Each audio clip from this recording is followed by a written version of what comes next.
ამიტომ შეიძლება ეხლა მე ვიცები ამ თეატრის ხელმძღვანელი გვარდები საერთოდ მეორე ხარისხოვანია ამ შემთხვევაში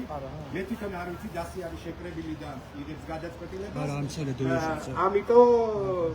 არის მნიშვნელოვანი კი ბატონო მადლობ კიდევ ერთხელ ხარდაჭერისთვის და ერთადერთი რაც დღეს შემილია თქვა რომ მე წავალ მოვალ არ არის თავარი არის რომ გამოუშვით პოლიტპატიმრები გამოუშვით სასტრაფო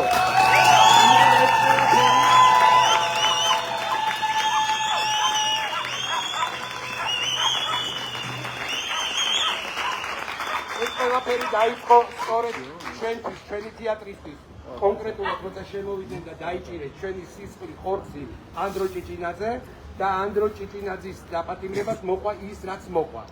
ამიტომაც დღეს თეატრი არ დაბრუნდება ჩემ თუ მე ვარ ხელმძღვანელი თეატრი ვერ დაბრუნდებოდა სცენაზე სანამ ანდროს არ გამოუშვებდნენ ამიტომ გააკეთეს ის რაც გააკეთეს გასაგებია მისაღებია ყველაფერი ჩემთვის ნათელია და მართლაც კიდევ ერთხელ უღრმესი მადლობა და მე არ ვიცი ხვალ მე თვითონ რა პერფორმანსი ან რა სპექტაკლი უნდა გავაკეთო რა უნდა შექმნა ამაზე დიდი ვიდრე ის ისტორია რაც მაჩუკად მერქვა მადლობა